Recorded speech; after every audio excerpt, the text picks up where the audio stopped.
Edu inspired channel में आपका स्वागत है। रुचिरा भाग 3 की श्रृंखला में आज हम लाए हैं अष्टमी कक्षा के लिए पाठ 2, जिसका नाम है बिलस्य वाणी न कदापि में श्रुता।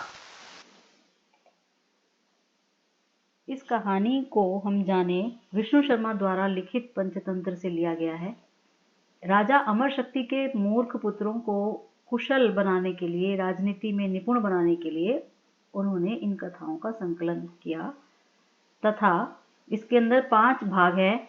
मित्रभेद, मित्र संप्राप्ति, काकोलुकीय, लब्ध प्रणाश तथा अपरीक्षित कारक। प्रस्तुत कहानी जो हम पढ़ने जा रहे हैं वो काकोलुकीय से ली गई है, क्योंकि इसमें काक और उलूक की कहानी विशेष कहानी है, इसके कारण इसका नाम, इस तंत्र का नाम पड़ा। इसमें कुल 900 श्लोक है और 70 कथाएं हैं। ये कहानियों की जो बात करें तो सारे इसमें नीतिपूर्ण कहानियां हैं। हमारा पाठ शुरू होता है बिलस्य वाणी न मे श्रुता। जैसा कि नाम से ही समझ में आ रहा होगा आपको, इसमें क्रियापद है श्रुता, सुनी गई। कौन? वाणी। स्त्रीलिंग शब्द है। वाणी माने आवाज, में माने मेरे द्वारा, कदापि कभी भी, और ना का अर्थ है नहीं, मेरे द्वारा कभी नहीं सुनी गई। बिलस्य वाणी, बिल कहते हैं बच्चों गुफा को, गुफा की यह वाणी कभी नहीं सुनी गई। तो इस पाठ को हम शुरू कर रहे हैं।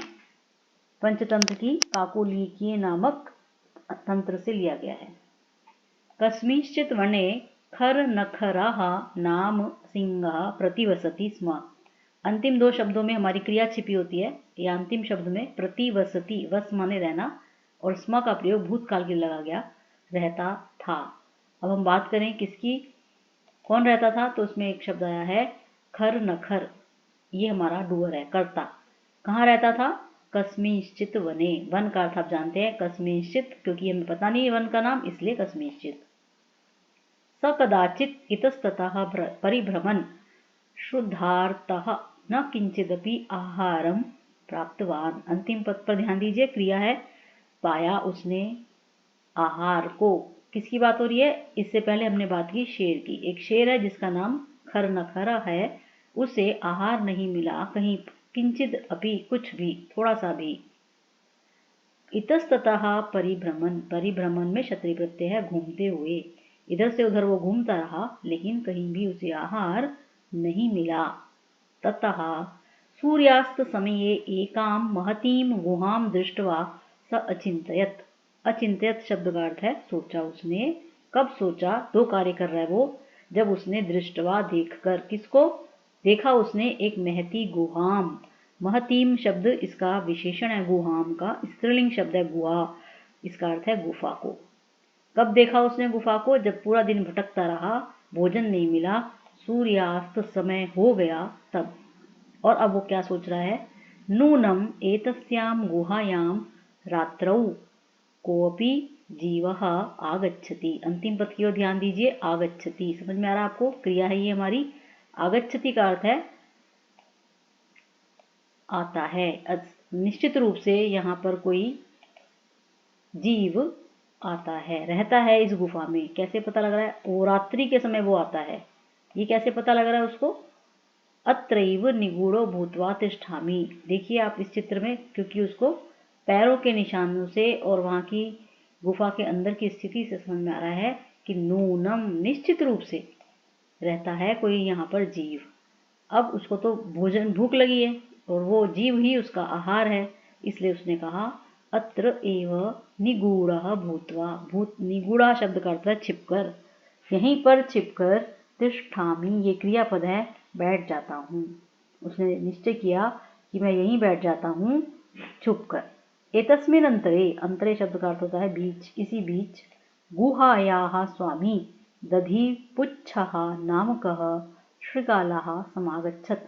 आगच्छत माने आया, समागच्छत माने अच्छे से आ गया। कौन? एक शृगाल।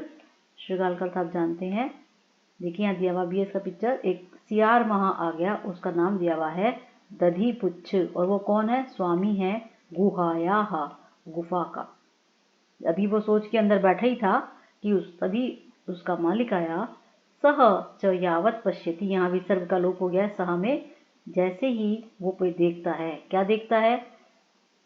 अपनी गुफा की ओर, तावत वैसे ही उसको दिखाई देते हैं, दृश्यते कौन, पद सिंह पद पद्धति ही, एक शेर के पंजों के निशान देख रहे हैं आप लोग इस चित्र में, शेर के पंजों के निशान कैसे हैं वो, गुहायाम प्रविष्टा, उस गुफा में जाते हुए, न बहिरागता, ये देखिए श्रृगाल है, बही और आगता, बही माने बाहर आते हुए नहीं, भाई निशान अगर कोई अंदर जाएगा तो पड़ेंगे तो वापस भी तो आएगा, लेकिन उसने देखा कि गुहा में तो जाते हुए दिखते हैं वो निशान, पर आते हुए नहीं।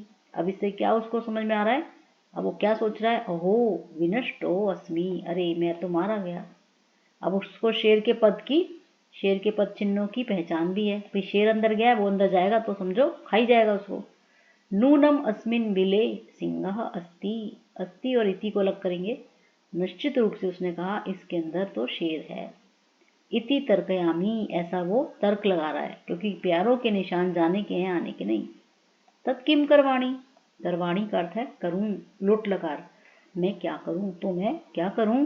अब उसने उपाय सोचा, एवं विचिंत्य, विचिंत्य माने सोच लिया, उसने सोचकर क्या, दूरस्थः रवम कर्तुम आरब्धा, कर्तुम और आरब्धा को अलग कीजिए, करना आरंभ किया उसने, दूर और स्था, दूर रहते हुए बिना अंदर जाए उसने दूर से आवाज लगाई, रव, रव माने आवाज, देखिए चित्र में दिया हुआ है, दूर से उसने पुकारा, क्या पुकारा, भोबिल, भोबिल, हे मेरी गुफा, किम न स्मरसी, क्या तुम्हें याद नहीं, यन्मया त्वया सह समयः कृतो अस्ति, यत और मया इसको अलग अलग कीजिए, कि मैंने तुम्हारे साथ एक समय, समय का अर्थ यहाँ पर वो नहीं है जो हिंदी में होता है, यहाँ इसका अर्थ है शर्त, मैंने तुम्हारे साथ एक शर्त की थी, कृतः अस्ति, क्या शर्त है वो, इसको यहाँ से ब्रेक करेंगे, यत और अहम इसको भी यहाँ से तोड़िए, कि मैं बाह्यता प्रत्यागमिष्यामि, प्रति प्लस आगमिष्यामि, जब मैं बाहर से आऊंगा,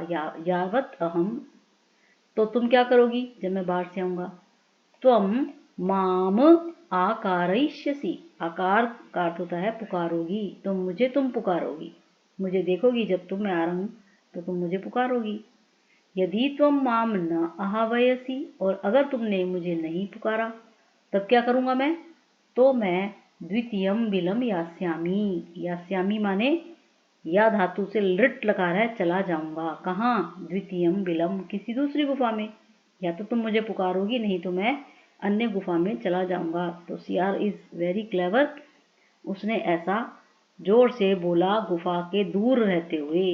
अंदर कौन सुन रहा है इस बात को, यस शेर। एतत् श्रुत्वा, अलग अलग करेंगे, सिंहः अचिंतयत्, बार बार सोच रहे दोनों एक दूसरे से, नूनम एषा गुहा स्वामिनः यदा समाहवनं करोति परंतु मदभयात् न किंचित वदति। अब देखो उसको अपना कितना अहंकार है कि जब यह स्वामी आता था तो गुफा आवाज करती थी, लेकिन मत भयात, भय कहते हैं डर, राजा हूं मैं भाई जंगल का, तो मेरे से डर गई है इसलिए बोल नहीं रही है।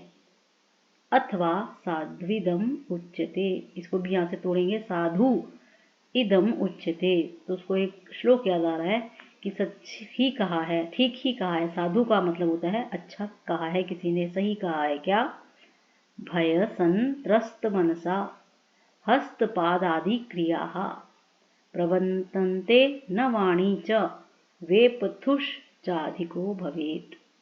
देखिए कितना सुंदर बताया गया है, जब हमें भय लगता है तो हमारी शारीरिक और मानसिक स्थिति क्या होती है, भय संत्रस्त मनसा, द्वितीय व्यक्ति का प्रयोग है, षष्ठी व्यक्ति का प्रयोग है मनसाम, जो जिनका मन भय से त्रस्त है, भय से डर के मारे जो भय क्या कहना चाहिए, भयभीत लोगों का मन, हस्तपाद आदि क्रिया, ऐसा होता है कि उनके हाथ पांव आदि की जो क्रियाएं हैं, न प्रवर्तनते, न लगा हुआ है ना माने नहीं काम करते, उनके हाथ पैर आदि स्थिर हो जाते हैं, स्टिल हो जाते हैं, काम नहीं करते।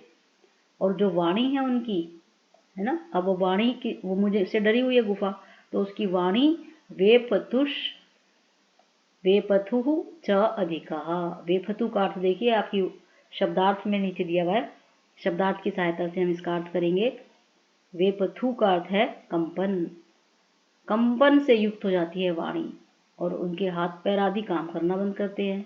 भय सन त्रस्त मनसाम, जो ऐसे है जिनका मन डरा हुआ है, डरे हुए मन वालों के हाथ पैर काम नहीं करते और वाणी भी उनकी कंपन करने लगती है। तो इसका मतलब वो ये मान रहा है कि हमेशा तो सियार के आने पर उसका स्वागत करती है, लेकिन जब मैं अंदर आ गया मेरे से डर गई है और डर के मारे इसके काम नहीं कर रहे हाथ पैर और वाणी। अब शेर ने कहा, यद्यहम यत अहम अस्य आह्वानम न करोमि। आह्वान माने पुकारना, जो ये बुलाती थी गुफा, अगर मैंने इसको बुलाया नहीं तो क्या होगा। एवं सह बिले प्रविश्ये में भोज्यम भविष्यति। ठीक है, इस तरह वो बिल में प्रवेश करके मेरा भोज्य होगा। मैं इसको बुला लेता हूँ, ये अंदर आएगा और मेरा भोजन बनेगा। शेर ने ये सोचा कि ये डर के मारे बोल नहीं रही है, मुझे ही उसको बुलाना पड़ेगा, नहीं तभी तो ये अंदर आएगा और मैं सिखाऊंगा। इत्थम, ऐसा, विचार्य, ल्य प्रत्यय का प्रयोग है, विचार करके, सिंह ने सहसा शृगालस्य आह्वानम, और यहाँ से इसको अलग करिए, अकरोत, माँ के बाद स्वर चला गया पीछे, अकरोत माने किया, आह्वानम माने पुकारना। किसको पुकारा उसने? शृगाल को। सिंह से उच्च गर्जनम प्रतिध्वनिना, उसकी जो ऊंची गर्जन की जो इको प्रतिध्वनि थी, सा गुहा, वह जो गुफा थी उससे, उच्चई शृगालम आहवयत, उसने, गुफा ने जोर जोर से उसको पुकारा। शेर गर्जन करेगा तो क्या होगा, खाली स्थान में होती है ना प्रतिध्वनि, इको होती है, तो वो होने लगी। अब इस इको का असर देखिए, आप इस पिक्चर में देखिए, शेर बोल रहा है और उसका असर कहाँ तक जा रहा है। अनेन, अनेन माने इससे, उसकी गर्जन से, अन्ये अपि पशवः भयभीताः अभवन, अभवन माने हो गए, कैसे, भय से डरे हुए हो गए। कौन लोग? ये इसका करता है पशवः, जानवर, अन्य दूसरे, शृगाल तो डर ही गया, दूसरे जानवर जो थे वो भी डर गए उसकी गर्जना से। और शृगाल ने क्या किया, देखो उसको, उसका जो वो था काम आ गया, उसका उपाय सक्सेस हो गया। शृगालः अपि दूरम पलायमानः, ततः माने वहां से, दूर माने कहीं और, पलायमान कर गया, पलायमान माने भाग गया। इमम अपठत, यहाँ से फिर से इसको माँ से तोड़ेंगे तो बनेगा अपठत, माने उसने यह श्लोक पढ़ा। क्या श्लोक है ये? अनागतम यह कुरुते सा शोभते सा शोच्यते यो न करोत्य अनागतम वने अत्र संस्थस्य समागता जरा विलस्य वाणी न कदापि में श्रुता। आपका जो टाइटल है ना, शीर्षक इस पाठ का, देखिए यहाँ दिया हुआ है। ये पंचतंत्र की कहानी जो है, इसका शीर्षक इस श्लोक में दिया गया है। अनागत कहते हैं बच्चों भविष्य में आने वाला, अनागत जो अभी नहीं आया आएगा, अनागत। भविष्य की, यह माने जो व्यक्ति, कुरुते चिंता करता है, जो पहले से ही दिमाग में रख के चलता है कि अब भविष्य में क्या होगा। अनागत माने भविष्य के विषय में चिंतन जो व्यक्ति करके चलता है, वही शोभते, शोभा पाता है, वही प्रसन्न रहता है ना। और दूसरा इसका उल्टा भी होता है, यो माने जो व्यक्ति, न करोति, करोति माने करता है उपाय, किसका उपाय? अनागतम का। अनागतम शब्द दो बार आया है, जिसका अर्थ है भविष्य में होने वाला कोई भी कार्य यदि कोई नहीं करता, पहले से सोचता भी नहीं उसके बारे में, तो उसकी हालत क्या होती है? शोच्यते। अब शोभते का उल्टा शब्द है शोच्यते। शोच माने दुख, दुखी होता है, दुख का पात्र बनता है, उसको शोक मिलता है जो व्यक्ति भविष्य की चिंता नहीं करता। अब वो सियार कितना होशियार था, उसको समझ में आ गया था पैरों के निशान देखते ही कि मैं अंदर गया तो भविष्य मेरा खतरे में है।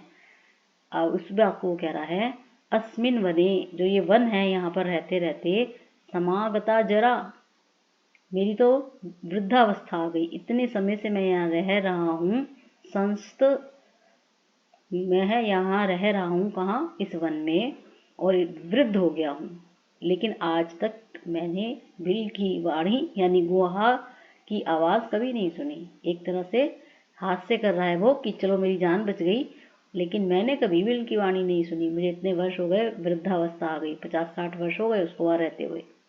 तो हमारे विष्णु शर्मा जो लेखक हैं इस कहानी के, वो क्या कहना चाहते हैं, इस कहानी के माध्यम से क्या सिखाना चाहते हैं कि अगर भविष्य में कोई आने वाली कठिनाई है तो हमें उसके बारे में पहले से ही सचेत हो जाना चाहिए।